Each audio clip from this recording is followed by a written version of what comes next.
Péché, Dieu aura pitié, nous pardonnera nos péchés et nous purifiera. De toute injustice, nous ne devons plus marcher dans la voie du mal, ni entretenir des pensées injustes. Nous devons nous tourner vers notre Seigneur miséricordieux, vers le vrai Dieu, qui pardonne abondamment les péchés de son peuple grâce aux richesses infinies de sa grâce.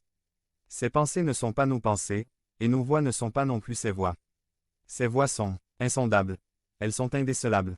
Nous devons abandonner la mauvaise imagination et la mauvaise voie, et suivre la voie du Christ, avec un cœur et un esprit pur. Jésus dit, « Venez à moi, vous tous qui êtes fatigués et chargés, et je vous donnerai du repos. Prenez mon joug sur vous et apprenez de moi, car je suis doux et humble de cœur, et vous trouverez le repos pour vos âmes. Car mon joug est doux et mon fardeau est léger. » Matthieu 11, 28 à 30. Lorsque nous l'avons cherché et trouvé, nous ne devons pas cesser de louer celui qui a pardonné notre péché. Dans l'imagerie biblique, non seulement tout ce qui respire loue le Seigneur, mais aussi les arbres battent des mains et les collines se réjouissent. Toute la création, animale, végétale et minérale, loue le Seigneur. L'humanité rachetée ne devrait donc pas s'en exempter. Devenez membre de la chaîne et soyez un instrument de la parole de Dieu. Ne manquez pas cette opportunité d'avoir un impact sur des vies. Cliquez maintenant sur le lien dans la description et aidez-nous à diffuser la parole de Dieu. 5e dimanche de Pâques, fête des mères par Paul Andrew. Résumé. Le thème que je vous présente aujourd'hui est le suivant.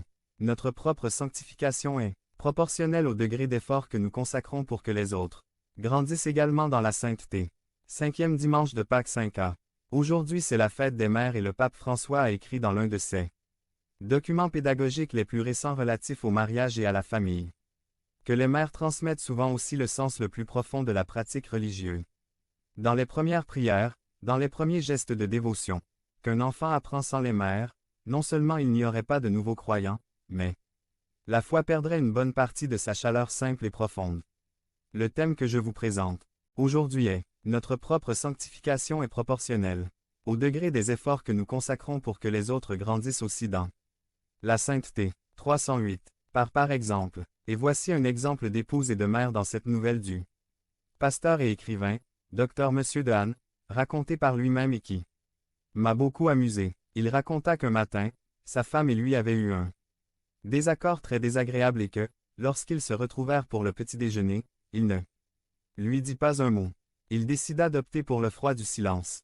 Chaque matin, ils lisaient ensemble un petit livre religieux intitulé Notre pain quotidien, dont l'éditeur était le docteur de Han lui-même. La femme lut un moment en silence le passage de la journée, puis prit le petit livre et le lui passa sous le nez plus d'une fois, tout en lui demandant « C'est toi qui as écrit ça ?»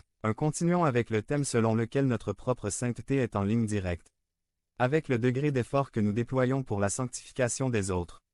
Les mères tentent souvent d'obtenir un accord général lorsque surgissent des disputes familiales, car elles sont dans la plupart des cas le véhicule de l'unité entre leurs membres. Par exemple, dans la première lecture des Actes, nous avons deux classes de nouveaux chrétiens. Les Hébreux étaient les Juifs les plus enclins à la culture juive, et les Grecs qui étaient enclins à la culture grecque. Les Juifs traditionnels méprisaient les Juifs grecs. La lecture dit, certains Grecs se plaignaient du fait que les Juifs hébreux ne prenaient pas bien soin de leurs veuves dans le service quotidien de la charité.